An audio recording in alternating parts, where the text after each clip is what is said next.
Bonjour à tous, bienvenue sur un nouvel épisode d'Objectif Marathon des Sables.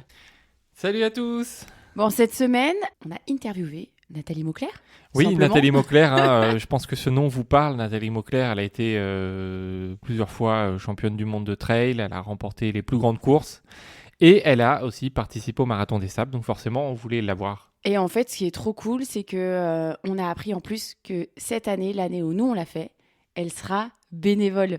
Donc Oui, dans l'équipe médicale, ouais. on va être chouchouté par Nathalie parce qu'elle est aussi infirmière en plus d'être ultra traileuse. Donc on vous laisse écouter cette petite interview, voilà, pour si vous allez faire le Marathon des Sables. Je pense que va y avoir des petits conseils Mm, mm. importants, voilà. Donc écoutez bien jusqu'au bout et voilà, on vous dit bonne écoute à tous. Bonjour Nathalie, on est ravis de t'accueillir dans notre podcast Objectif Marathon des Sables. On va pas te présenter, mais je pense que nombreux des auditeurs te connaissent déjà. Euh, alors, est-ce que tu pourrais nous dire c'est quoi ton premier souvenir quand tu as entendu parler du Marathon des Sables? Déjà, bonjour tout le monde. Mon premier souvenir, en fait, c'était que c'était un truc de fou. Et du coup, c'était pas fait pour moi. Ah, ok. Et en fait, c'est en rentrant de l'île de la Réunion en 2015. Du coup, c'était ma troisième diagonale. Je l'avais gagnée 2 fois et j'avais fini quatrième sur l'édition 2015. Et dans l'avion, sur le retour, il y avait un reportage sur le Marathon des Sables que j'ai regardé. Et je me suis dit, bon, en fait, ça n'a pas l'air si inaccessible que ça. Ouais. Du coup, je me suis renseignée et c'est comme ça que je l'ai couru en 2016. Mais c'est ouf quand même, tu rentres de la Réunion, tu regardes un petit reportage, tu dois être complètement crevé, mais tu te dis, ouais, c'est sympa, je pense que je devrais me lancer. Bah ouais. J'adore. Ouais, ça fait partie, ça fait partie de moi. C'est un challenge qui est passé. Allez, du coup, aussi, la réunion, donc c'est en octobre, hein, c'était il n'y a pas longtemps. Et du coup, à chaque fois, en fait, fin d'année, je planifiais ma saison pour l'année d'après. Donc, c'était le moment, en fait, de mettre des nouveaux projets. Et du coup, c'est comme ça que ça s'est fait. Et du coup, c'est passé par là. Mais c'est marrant parce que je pense qu'il y a beaucoup de personnes qui ont plus peur de la diagonale que du marathon des sables. Donc toi, tu as fait un peu l'inverse. Oui. La diagonale pour toi, c'était facile, accessible, et tu avais peur du marathon des sables. Pourquoi il te faisait peur ce marathon des sables? Parce que je connaissais pas la course dans le désert Mhm. et parce qu'il y avait cette notion d'autonomie et de devoir tout porter pour une semaine. Donc en fait, je me suis quand même mis une grosse pression avant d'y aller. J'avais fait un stage euh, dans le désert avec Lucie Nagdar, Ah oui, tu avais préparé ça, ouais. Christophe Hmm, Lesault et Antoine hmm. Guyon. Donc c'était 2 mois avant le marathon des sables. Et j'avais bossé à fond le sujet du sac en optimisant au maximum le poids du matériel, tout ce qui était nourriture, le rapport calories-poids, et puis aussi, ouais, c'était les 2 trucs prioritaires. Ah oui, et si, la question fondamentale, en fait, c'est tout ce que je mets dans mon sac, est-ce que ça me sera vraiment utile? Et, euh, et avec ça, en fait, c'était juste parfait. Ça s'est très bien passé. Alors, la grande question, qu'est-ce que tu as mis dans ton sac et comment tu as préparé ton sac? Déjà, je me suis inspirée des conseils des personnes qui l'avaient déjà Mhm. fait. Donc là, du coup, c'était Lucine, Christophe et Antoine, et donc des lectures. Et puis après, ouais, rechercher. Donc, ce qui est important, c'est le poids, hein, puisque du coup, déjà le sac, le contenant, plus il est léger, moins on a de poids à Mhm. porter. Et du coup, ça nous laisse plus de possibilités de mettre des choses dedans si l'enveloppe, le sac est suffisamment léger. Donc là-dessus, Red Light m'avait bien aidé puisqu'en fait, ils ont sorti un prototype cette année-là d'un sac 20 litres qui doit s'appeler Responsive et du coup qui était super léger et du coup je suis même partie, j'ai même fait la course avec le prototype du sac qui après a été commercialisé et c'était juste parfait. Après le duvet c'est un vrai sujet, Oui, c'est important. Ouais. ne pas avoir froid mais que ce soit quand même léger. Donc ça c'était un peu compliqué. Donc j'avais lu ce que prenait Elizabeth Barnes et du coup j'avais acheté le même. Après nourriture, alors d'habitude je lisais les étiquettes pour essayer de pas trop grossir, donc moins de sucre, moins de gras dans ce que j'achète. Et là c'était l'inverse en fait, ça avait inversé les curseurs. C'était du coup maximum de calories dans le minimum de poids pour avoir le moins apporté. Donc et puis aussi en fonction de ce que j'aimais. Donc je me souviens que j'avais fait une première commande de plats lyophilisés que j'avais testé. Puis après, j'avais refait une deuxième commande avec la sélection de ce que j'avais envie d'emmener.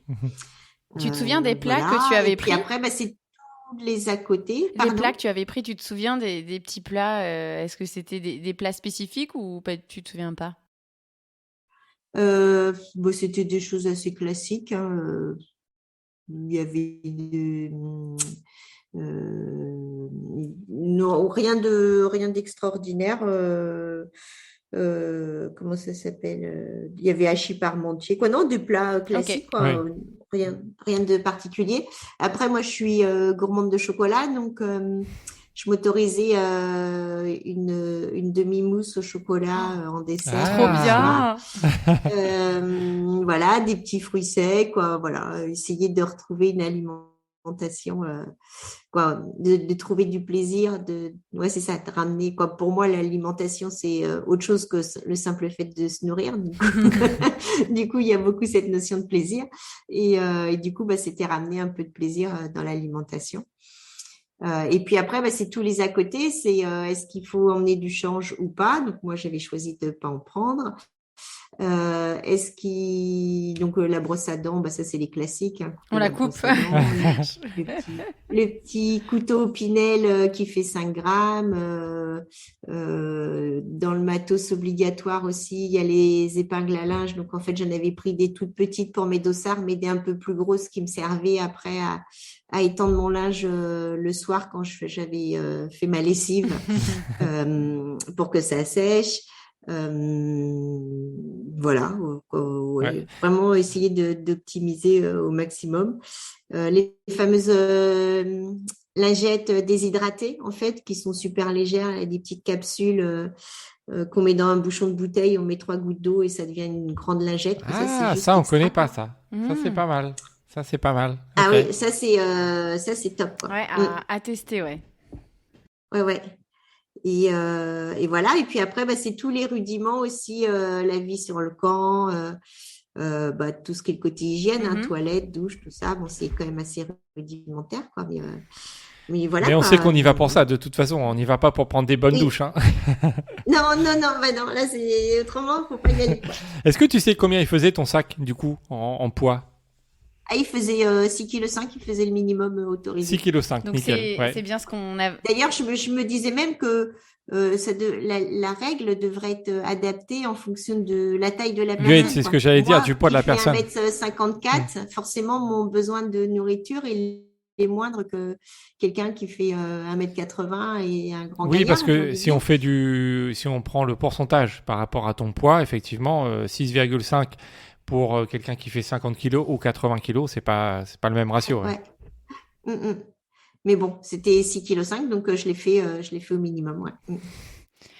Et quand tu pars, est-ce que tu y vas dans l'ambition de gagner ou de vivre une aventure? De vivre une aventure, quoi, un peu comme sur les autres courses, en fait. J'avais déjà observé que quand je me positionnais avec un objectif de victoire, en fait, souvent je l'atteignais pas. Donc, sur toutes mes courses, en fait, mon objectif c'était de vivre une belle aventure et si ça souriait, comme je disais, du coup ça se passait bien et je finissais assez haut sur le podium. Donc c'était là c'était mon objectif, en fait, c'était de vivre une aventure. Il y avait vraiment beaucoup d'inconnus.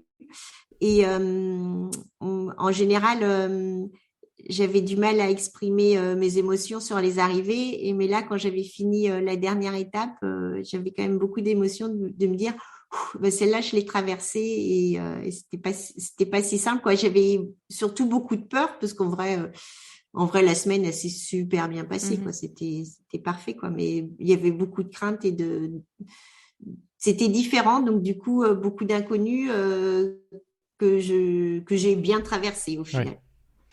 Et est-ce que tu te souviens de tes compagnons de tente? Ah oui, j'en ai gardé quelques-uns. Oui, si, je me souviens à peu près de tous. Certains on est toujours amis, quoi. On échange de temps en temps, quand on n'est pas sur le même secteur géographique. Donc, on n'a pas pu se revoir tous les 8, parce qu'on était 8 sous la tente, mais ensemble. Mais je les ai quasi tous revus depuis. Donc, donc je l'ai fait 2 fois au Maroc, que ce soit sur l'édition de 2016 ou sur l'édition de 2017. Ouais, parce que ça doit souder vraiment de se retrouver Ouais. tous les soirs pendant ces 6 nuits, enfin 7 Oui, jours. puis tout ce qu'on traverse, quoi. En fait, c'est vraiment retour à l'essentiel, quoi. Moi, je suis partie sans téléphone parce que c'était du poids. Ouais. Du coup, les seuls échanges que je pouvais avoir avec ma famille, c'était les mails que je pouvais envoyer et puis après le courrier qu'on reçoit tous les soirs, Ouais. quoi. Donc ouais, c'était vraiment une parenthèse de vie en vrai. Mhm. Et alors, tu as peur du marathon des sables. Tu vois un reportage. Tu t'inscris, tu fais un stage avec des spécialistes, hein. Tu prépares ton matériel et tout. Quand tu arrives sur place, est-ce que tu as eu des surprises? Tu t'es dit, wow, ça, je m'attendais pas à ça, j'étais pas préparé à ça. Ou au final, tu avais réussi à préparer tous les petits filons? Euh, j'ai pas eu vraiment de surprise parce qu'en fait, dans ma tente, il y avait un gars qui habite à Angers. Donc moi, j'habite Le Mans, Mhm. donc qui habitait à côté. Et j'avais préparé tout le côté logistique avec lui.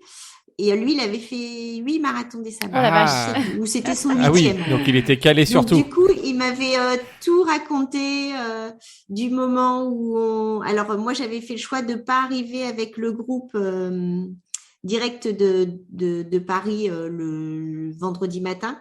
J'avais fait le choix de poser d'arriver quelques jours plus tôt pour m'acclimater à la chaleur. D'accord, ouais. Donc déjà, j'étais déjà sur place, mais du coup, j'ai retrouvé tous les gens qui arrivaient. Donc c'était à Ouarzazate à l'époque le départ. Et du coup, je suis montée dans les bus et après, à partir de ce moment-là, ça s'est vraiment déroulé comme il me l'avait expliqué. Donc j'ai pas vraiment eu de surprise. Ok, bah, c'est important. C'est pour ça que nous, on fait toutes ces petites interviews pour qu'on se prépare au mieux, même pour toutes les personnes qui nous écoutent et qui préparent aussi, hein. Voilà, c'est important, tous ces petits conseils.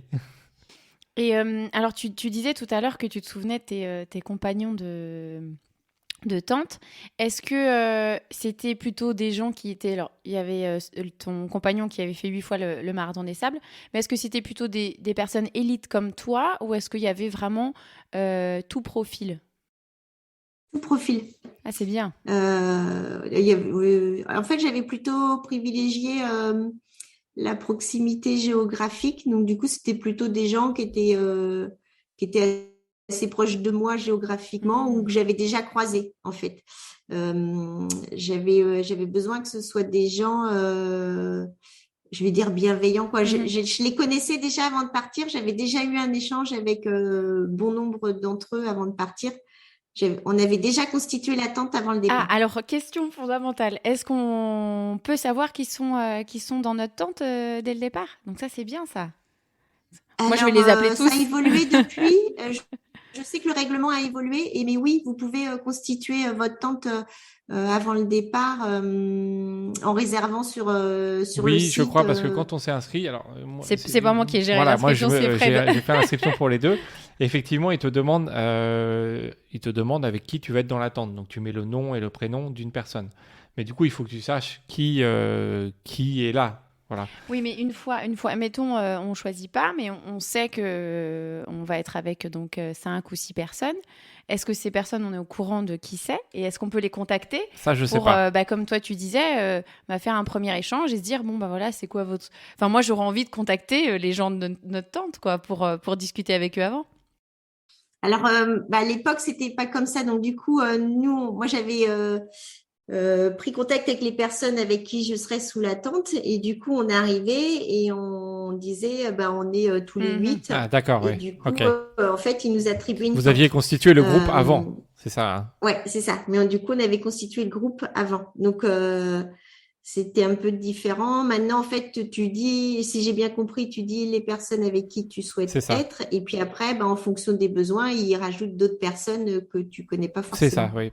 Et le mieux, c'est de créer un groupe avec 8 personnes De que trouver tu avant, connais déjà. Et c'est du ça. coup, tu sais que tu vas potentiellement bien t'entendre avec eux, qu'il n'y en a pas un qui va te prendre la tête. Je ne sais pas. Oui, parce que Comme moi, j'avais besoin de ça, en fait, de cette tranquillité d'esprit et de savoir que je me prendrais pas la tête avec quelqu'un. Ouais. Mais en fait, je crois qu'une fois, malgré tout, je sais pas si ça arrive beaucoup, mais on est tous des aventuriers Mhm. en s'inscrivant au Marathon des Sables. Et je sais pas s'il y a vraiment des champs très chiants. Mhm. Ouais, j'en ai pas. Bon Bon, alors il doit y en avoir au moins un sur les 1000. On dira pas peut-être. qui, mais, Oui, c'est mais... ça. Il devait y en avoir quelques-uns, mais ils doivent pas être français quand même. Ah, peut-être. Ils nous Non mais comprennent pas. On peut les dénoncer, ils nous comprennent pas. C'est pas grave. Mais du coup, on va peut-être faire un appel à Oui. des gens qui écoutent le podcast, qui voudraient C'est être rigolo. avec nous dans l'attente, parce que ça peut être assez chouette. Et Mm. ça peut donner aussi une idée d'épisode. Enfin, là, moi, j'y pense, je me dis, ça peut être trop Oui, cool on peut faire un épisode, un de appel. se faire ça. Ouais. Vous pouvez aussi constituer une équipe. Il est Oui, possible ça, oui, on a de- vu. Ouais. Il nous manque une personne, Oui. parce qu'en fait, c'est une équipe de 3, donc nous, on est 2. Ouais. Et il nous manque une personne. Donc On va faire un appel aussi.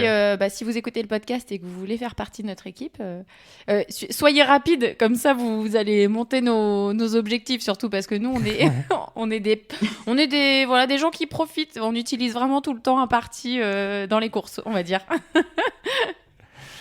Donc oui, c'est vrai que la tente, on imagine que c'est important. Mm. L'entente justement entre les membres de la tente, Mm. parce qu'effectivement toute la journée on court, voilà. Ouais. Donc ça c'est important. Oui, il y a quand même un peu de fatigue. Mm. Ça peut assez vite partir. Et on évite les ronfleurs. Mais, Est-ce que tu savais s'il y avait des ronfleurs dans ta tente ou pas? Non. non, mais en vrai, ça a été. Bon, J'ai pas de souvenir de ça va. ronflement, C'est pas mal. etc.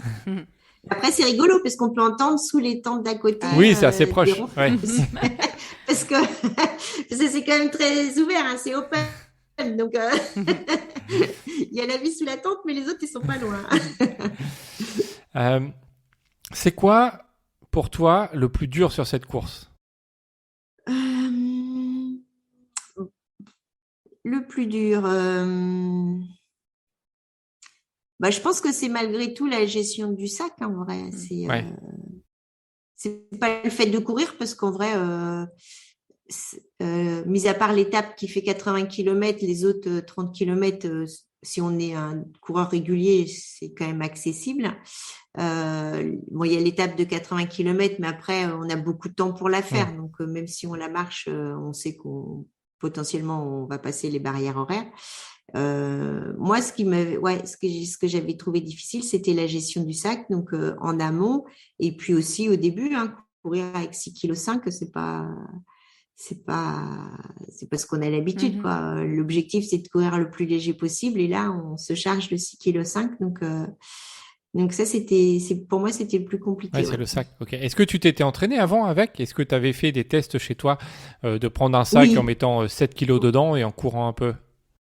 Alors, en fait, j'avais jamais trop couru avec les 7 kilos, mais j'avais dû faire quelques sorties, mais vraiment pas beaucoup. Le but, j'avais testé en conditions quand même réelles, et puis c'était de monter progressivement en charge, déjà être habitué à 4-5 kilos, parce qu'en vrai, les 6 kilos, on les porte que la première journée, puisque Après, ça la diminue. journée, on va déjà manger. Et le lendemain, on sera qu'à 5 kilos, et puis le surlendemain, à 4 kilos, quoi. En final, ça descend assez vite, quoi. Donc, du coup, j'avais fait des sorties avec, mais j'avais pas fait toutes mes sorties avec. que j'avais dû commencer à en faire sur mes sorties longues à partir de février. Non, même pas. 2 mois avant. Donc, Oui, c'est à peu près oui, ça. Oui, c'est ça. février, Février, mars. Ouais, c'était ouais. en avril. Donc, du coup, ouais. Ok. Et est-ce que, grande question, parce qu'on en a discuté avec un autre participant, est-ce que tu t'étais strappé le dos? Parce que nous, il nous a parlé que en fait, le sac lui avait lacéré le dos, que en fait, il avait eu de la dépigmentation de la peau. Enfin, vraiment, on a eu peur quand on l'a interrogé. Donc, est-ce que toi, le sac, Pas du tout. Ok, Pas du tout. Ah, bon, ça rassure, c'est Non, bien, non. c'est bien. ça va. Non. Non, j'ai rien eu du tout. En fait, il faut vraiment que le sac soit, par contre, ça, c'est important de le tester, soit bien Bien ajusté, ouais. collé au Ouais. dos, quoi, pour pas qu'il y ait des zones de frottement. Hmm. Mais après, non, c'était impeccable. Ok. Bon, ah ben, ça me rassure un Oui, peu. parce Hein. que ça te faisait peur, Ça, ça. quand il nous a parlé de tout le monde se strappait le dos, que lui, il avait eu des cicatrices. Alors, il y a beaucoup de gens qui se mettent des C'est bandes ça. de strap, effectivement, sur les épaules. Moi, j'en ai pas eu besoin. Et sous la tente, certains l'avaient fait. Après, moi, je vois pas trop l'intérêt parce que ça vient aussi fragiliser la peau, le strap. Oui. Donc, du coup, est-ce que c'est le sac qui vient irriter la peau ou est-ce que c'est le strap qui vient fragiliser la peau, quoi? Moi, par contre, je mettais de la NOC, donc crème Oui. anti-frottement, pour éviter les frottements. Mais je mettais pas de strap. Donc sur le dos, hein, sur le dos, les épaules. Oui, Ok. c'est ça. En Ok. fait, sur toutes les zones de Ok. frottement éventuelles, donc le dos, sous la brassière, quoi, voilà, aux différentes zones où ça pouvait frotter, quoi. Mhm. Et est-ce que le sable, c'est difficile? Est-ce que courir dans le sable, c'est difficile? Est-ce que être entouré de sable, avoir du sable partout tout le temps, est-ce que c'est difficile physiquement et mentalement? C'est super. Bah, c'est très bien. C'est le bac à sable. On joue Moi, dedans. j'ai adoré. Alors, quand j'avais fait mon stage, j'avais pas de guêtres à mes chaussures, Ok. j'avais pas eu le temps de m'équiper, tout ça. Donc, j'ai fait mon stage avec des baskets normales. Et là, par contre, c'était difficile parce que le sable rentrait, ça venait irriter la peau, quoi. Donc, ça, c'était compliqué. Et donc, pour le marathon, heureusement, j'avais des guêtres. Et là, c'était juste parfait, quoi, parce qu'il n'y a pas de sable qui rentre dans les chaussures, quoi. Donc c'est quand juste même bien extra. efficace, ouais. Les guêtres. Ouais. Ah oui, c'est super efficace. Et après, le sable, en fait, ça fait partie, pour moi, ça faisait partie du jeu, ça faisait partie de l'aventure. Donc, du coup, la première année où je l'ai fait, du coup, en 2016, il y avait vraiment beaucoup, beaucoup de vent. Donc, c'est vrai que c'était un peu fatigant de toujours avoir, ça piquait le visage et tout ça. Mais en fait, pour moi, j'ai pris ça comme un jeu. Donc, je l'ai pas subi, j'ai fait avec. Et la deuxième année, il faisait super beau. Voilà, c'était une vraie semaine de vacances. À la plage, En sans plus- la mer. En plus, tu connaissais, donc voilà, il n'y avait pas de surprise, quoi. Ouais, C'était ouais. que du profit. D'ailleurs, tu l'as dit, hein, donc en 2000, ta première participation, tu fais deuxième. Tu y retournes l'année d'après. Qu'est-ce que tu as changé entre les 2 années? Est-ce que tu as changé des choses d'ailleurs? Parce que la première édition, tu t'es rendu compte que voilà, tu pouvais améliorer. Comment tu as géré ces 2 années et est-ce que tu as changé du coup des choses? Non, j'ai rien changé parce que franchement, c'était très bien. Ouais, bon, ok. Il n'y a pas de raison de changer du coup quand tout Non, va bien. c'était non, c'est de mon sac, il était nickel, quoi. Non, j'ai quasi rien changé en vrai, quoi. De mémoire là, comme ça, je dirais que il n'y a pas eu un truc fondamental où je me suis dit ça n'a pas marché, faut que tu changes, quoi. Non, c'était j'ai quasi fait un copier-coller. D'ailleurs, j'ai même fait un copier-coller au niveau du résultat parce que j'ai refait Oui. deuxième. Mais Avec deux T'as été heures un peu de plus moins. vite. T'as été un 2 peu heures de plus moins vite. quand même. mais voilà, non, c'était bien, c'était bien. Et si tu devais du coup comparer tes impressions entre la première fois où tu te présentes sur le Marathon des Sables, avec cette appréhension d'y aller, et la deuxième fois, comment tu étais lors de cette deuxième édition? Un peu plus sereine? Ah oui, ouais, forcément, parce que je savais comment ça allait se dérouler. Ouais, quand je dis une semaine de vacances, en vrai, c'était ça, quoi. c'était top, quoi. En fait, j'avais envie de revivre cette semaine de parenthèse, en fait. Hmm. Alors vous allez y aller pour le boulot et du coup, ça sera différent, mais en fait, être coupé du monde, parce que comme j'avais pas de téléphone et que j'avais vraiment que les échanges de mails et de courriers, donc en fait, ouais, c'est ça, c'est une semaine un peu coupée du monde, coupée des pressions du quotidien, du courrier, papier, quoi, des factures, Ouais. de tout ce qui fait notre quotidien, quoi. Et du coup, bah, ça, c'est une semaine où on met off et c'est quand même, c'est un vrai luxe de pouvoir s'offrir ça, quoi. Ouais. Alors maintenant, du coup, que tu connais le marathon des sables, la diagonale. euh, Quand tu compares les deux, qu'est-ce que tu dis? Tu dis finalement le marathon des sables, c'est physiquement plus facile que la diagonale ou comment tu situes du coup les deux épreuves? Alors c'est totalement différent parce que Ouais. par étape, dans le désert, etc. Mais au niveau physique, s'il y a des personnes qui nous écoutent, qui ont par exemple déjà fait la diagonale des fous, qui vont se dire, qui hésitent à faire le marathon des sables comme toi, ou inversement, des gens qui ont fait le marathon des sables et qui vont se dire, j'ai envie de faire la diagonale des fous, mais ça leur fait peur. Quand tu essayes de comparer un peu les deux, comment tu les analyses? Moi, quand je suis sortie du marathon des sables, j'étais pas vraiment fatiguée en vrai, parce que comme on dort Mm. entre chaque étape et comme on n'a pas grand-chose à faire et qu'on va pas utiliser de la lumière pour rien faire, en gros. Du coup, il fait nuit à, je sais plus, 7h, 19h le soir.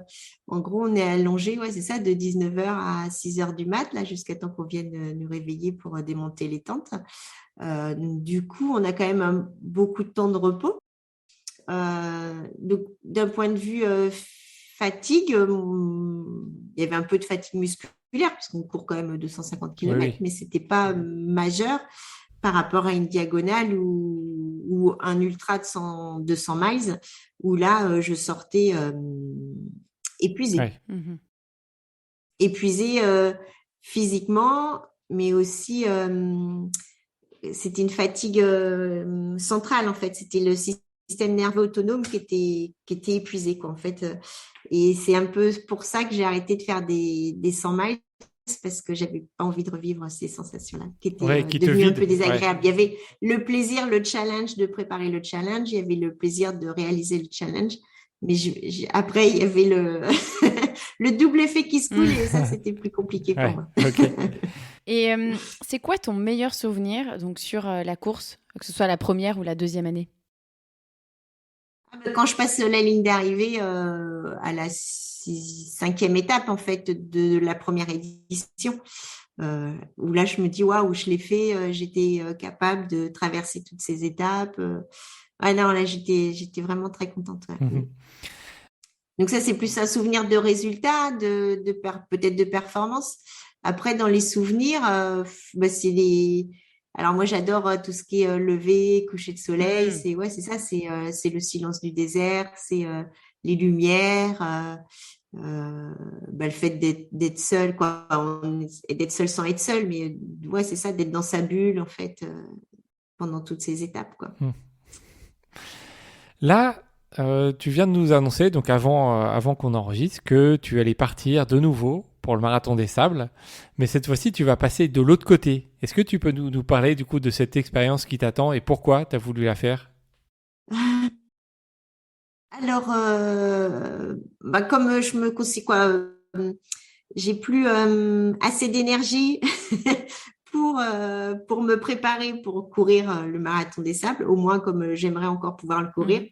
Mhm. Quoi, je pense qu'effectivement, ma carrière de haut niveau est derrière et après, c'est compliqué de se dire je le fais juste comme ça pour le plaisir, quoi, c'est plus Mhm. compliqué, mais quand même envie de contribuer encore à ce moment, de revivre cette période de parenthèse sûrement quelque part. Et du coup, comme je suis infirmière, j'ai proposé ma candidature pour faire partie de l'équipe des bénévoles. Et du coup, ma candidature a été retenue. Et c'est aussi bah, vivre, m'enrichir d'autres choses, quoi. C'est apporter bah, du soutien, quoi. Euh, comment dire, soigner les blessures physiques, mais c'est aussi apporter du soutien moral et puis ouais, contribuer à ce bel événement. Du coup, on c'est fou se quand même, verra, hein. on se verra. Nous, on se dit qu'on va être chouchoutés par Nathalie Mauclair, ultra traileuse. C'est quand même la classe, hein. Mais non, on sera pas chouchouté parce qu'on sera hyper Oui, bien voilà. préparé, Non, on n'aura mais- pas de problème, tout Mais ira non, mais bien. ça fait plaisir de se dire que Mais voilà, je pense pas qu'il y ait beaucoup de personnes du haut niveau qui passent tout le temps du côté bénévolat. Donc ça, c'est chouette. C'est vraiment chouette de pouvoir, nous, en tant que participants, de se dire, tiens, on va avoir cette chance-là. Bah, c'est sympa, c'est sympa. Et ouais, après, c'est ma façon d'être en vrai. Moi, j'aime beaucoup le partage, l'échange. Et c'est pas parce que je fais plus partie, ou je m'autorise plus à être du côté des coureurs, bah, c'est aussi une façon de pouvoir continuer l'histoire et de contribuer. Toujours dans l'équipe, hein, toujours dans la team du trail. Oui, Hein. c'est ça. On sort pas comme Ouais, ça. puis c'est aussi envie de savoir, parce qu'il y a aussi tout un mythe un peu, qu'est-ce qu'ils font. Moi, je suis pas allée dans l'attente des soigneurs, des soins pendant mes 2 marathons. Donc, du coup, c'est un peu comment ça se passe de l'autre côté, quoi. C'est quand même une grosse machine, hein. Moi, ça m'a impressionné Ouais, aussi, justement, hein. on voulait en parler juste après de cette organisation, toute cette logistique. Est-ce que tu peux nous en parler, essayer de nous, à travers tes mots, de s'imaginer à quoi ça ressemble, parce que c'est énorme le déplacement de cette logistique. C'est juste fabuleux, quoi, quand on voit déjà le village avec toutes ces tentes en rond organisées par pays, quoi. Ça, c'est quand même chouette, quoi. C'est une belle idée, quoi. C'est bien d'y avoir pensé. Et puis après, à côté du village, donc tous les tentes pour les soins. Et du coup, comment ce que j'en retiens, c'est aussi le passage des bénévoles pour distribuer le courrier le soir, quoi. Et en fait, moi, c'est surtout ces relations-là que j'ai eues. Donc pouvoir faire partie de l'équipe et voir l'envers du décor, je suis intéressée, je suis curieuse. Tu vas vivre un autre ultra, hein, de l'autre côté. C'est ça. Tu vas pas pendant la course, tu seras tranquille, mais par contre, à l'arrivée des coureurs, ce sera ton ultra qui va commencer. C'est ça. Donc Ouais, je pense pas que ce soit une semaine de tout repos. Non. Peut-être que je me dirais, c'est plus fatigant que parce que je disais que j'étais pas trop fatiguée au bout d'une semaine avec 250 km. Peut-être que là, je me dirais, c'est plus difficile d'être infirmière au MDS que d'être coureur au MDS. Ça va peut-être me remettre les baskets aux pieds, en fait. Peut-être, on sait pas. Du coup, on imagine que tu arrives peut-être quelques jours avant l'arrivée des coureurs et que tu repars après, ou tu sais à peu près le planning que tu vas avoir? Donc, en fait, il y a un week-end de préparation en février et on arrive une journée avant et on part le même jour que les coureurs, mais en dernier, après les coureurs. Ok. D'accord. Et est-ce que tu saurais nous dire combien il y a d'infirmières comme toi qui vont être présentes sur cet événement? Alors, il y a 60, j'ai les chiffres d'hier, il y a 60, l'équipe médicale est constituée de 60 personnes et il y a un tiers de médecins, un tiers de podologues et un tiers d'infirmières. Ok, 60 personnes quand même. Hein. Là, on voit que c'est énorme. Ouais. Il y a de quoi faire. Enfin, en tout cas, il y a beaucoup de coureurs, donc à un moment donné, il faut pouvoir s'occuper de tout le monde. Ouais, puis il y a le côté aussi, tout le monde ne s'acclimate pas aussi facilement que moi j'ai pu le faire à la chaleur, quoi. Donc du coup, après, il y a aussi courir dans la chaleur peut aussi avoir des conséquences, hein, des hydratations, insolation, quoi. C'est quand même pas un milieu très très doux. Donc du coup, il y a des risques et puis après, il y a aussi la fragilité de chacun, quoi. Voilà. Ouais, non, mais ça va être hyper intéressant. On est sûr que ça va être intéressant. Nous, on va en apprendre, on va apprendre le côté coureur, mais du coup, toi aussi, tu vas. Je pense que moi aussi, je vais apprendre du côté. Faudra nous faire un petit débriefing après. Ça sera intéressant. Est-ce que, pour finir, si tu devais donner un conseil pour nous ou des personnes qui vont se lancer, là, les 998 ou 1200 qui vont se lancer? Qu'est-ce que tu donnerais comme conseil ultime? Ou peut-être plusieurs, tu en as. Dans les conseils, tester sa bouffe, tester aussi son matelas, quoi, tester tout ce qu'on emmène, en fait, tout ce qu'on met dans son sac. Se dire que ça va être une formidable aventure et du coup bien la préparer physiquement mais aussi mentalement, quoi. Écouter des podcasts, lire des comptes rendus de courses, quoi. Après, il y a plein de choses qui sont écrites sur le MDS, mais c'est vraiment s'imprégner de l'événement avant d'y aller pour justement peut-être diminuer ses peurs et savourer encore plus l'aventure au moment où on y est arrivé. Ouais, on a vraiment l'impression, voilà, nous, ça fait pas longtemps qu'on regarde et qu'on interviewe des personnes. On a vraiment l'impression que c'est une aventure. Tout le monde dit plus ça. Qu'une course, ouais. On va pas faire une course, on va pas faire un ultra, on Non. va pas faire une course, on va faire une aventure et il faut vraiment, je pense, l'aborder comme ça plutôt que dire on va faire un ultra. Je pense que c'est une mauvaise approche, ça. C'est plutôt côté aventure. Oui, complètement. C'est exactement ça, quoi. Et puis chaque interview, on apprend des choses. Donc en fait, on a l'impression qu'on aide beaucoup les gens sûrement, hein, mais nous, à chaque fois qu'on finit une interview, on se dit « Ah ouais, on n'avait pas pensé à ça ». Et du coup, ça nous donne des petites... voilà, on va vers cet objectif et comme tu disais, on s'imprègne au fur et à mesure et on a l'impression déjà qu'on est dedans, alors que c'est dans 6 mois. Hein. Mais voilà, le fait d'en parler un peu tous les jours, toutes les semaines, eh bien, ça nous le met en tête. En fait, on dort Marathon des Sables, on vit Marathon des Sables et ça va être le cas pendant les 6 prochains mois et c'est sympa en fait de pouvoir échanger avec des gens comme toi qui sont des sources vraiment d'expérience.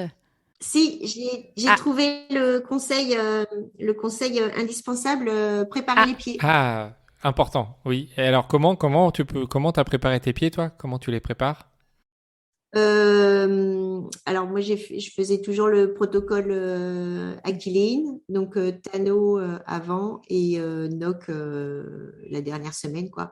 Je suivais scrupuleusement le protocole, même je crois que pour le Marathon des Sables, je le commençais encore plus tôt pour être sûr que mes pieds soient bien donc tu résistants. Le faisais même avant. Oui, avant, c'est ok, avant. Oui, d'accord. avant d'arriver sur place, ok. ouais. Ah bah tu vois, c'est super. Faut démarrer un bon mois Ok, avant. Ouais. Ouais, ça, c'est bien. Ah bah alors là.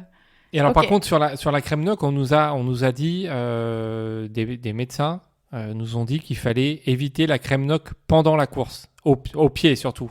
Parce qu'avec le sable, Alors, ça peut faire frotter. Avec les guêtres, du coup, comme il n'y a quasiment pas de sable qui rentre, ça a été. Mais après, comme il fait quand même super chaud, ça devient un peu de l'huile. Donc, la première année, j'ai quand même pris un tout petit peu de NOC, mais c'était vraiment, de toute façon, c'était un échantillon de 5 grammes. Donc, je ne pouvais pas en mettre beaucoup. Mais la deuxième année, du coup, j'avais pris du talc pour pendant la course. Et ça, c'était juste Ouais, c'était mieux. parfait. Ok. Ça pèse moins lourd, peut-être. Et ouais, parce que quand même, les ampoules, compte tenu des conditions de course, à la chaleur, avec nos pieds bien tendres. Du coup, ouais. Et après, quand on a des ampoules, c'est pas le même. C'est pas la même course après. Ouais. Ok. Bon, c'est bien de finir sur ça. Du coup, on a appris une dernière chose pour finir. C'est nickel. Merci Nathalie pour ton temps. Merci pour cet échange. Voilà, ça fait. Merci à vous. Merci de m'avoir permis de me replonger dans ces belles aventures. Merci. Et puis, on a hâte d'avancer dans cette belle aventure. Et puis, on te dit à très bientôt sur le Marathon des Sables. C'est ça. À bientôt. Voilà, c'est fini pour cet épisode. Un autre interview. Donc, on en a eu 2. On va en avoir quelques-uns prochainement. Des grands noms. Oui, des grands noms. Est-ce qu'on peut les citer? Alors, peut les citer? Oui, on va les citer. on va On va les les dire. citer. Donc il y a Alors, Patrick Bauer, Patrick Bauer, le et créateur du Marathon des Sables. voilà, qui a eu l'idée folle de nous faire courir dans le désert. C'est pour ça qu'on fait ce podcast et qu'on va se lancer dans cette aventure. Et un expérimenté de cette compétition, cette Le aventure. plus expérimenté. Du coup, Christian Ginter, incroyable aussi. Il nous a donné des tips de ouf. Ouais, il a participé 34 fois. Hein. Il en a seulement raté 2. Donc, Ouais. et il les a tous finis. Hein. C'est ça C'est ça. ça le pire. C'est pas qu'il a juste pris le départ, c'est qu'il les a tous terminés. En tout cas, on espère que l'interview vous a plu avec Nathalie Mauclair. Voilà, vous savez ce qui va vous attendre pour la suite. En tout cas, nous, on vous fera aussi des petits épisodes de notre préparation, de comment ça se passe en inside, parce qu'il y a pas mal de choses à raconter. Oui. Et puis si vous voulez nous partager votre expérience, nous faire des retours sur ce podcast, n'hésitez pas à nous envoyer des messages, ça nous fera plaisir et on pourra échanger sur cette belle aventure. Et oui, on attend vos retours. On a déjà eu d'ailleurs des petits messages des personnes qui voulaient être dans notre tente. On est trop contents. Donc je crois qu'il reste un peu de place. Voilà, faut pas hésiter pour partager ça tous ensemble. Allez, à la semaine prochaine. Salut!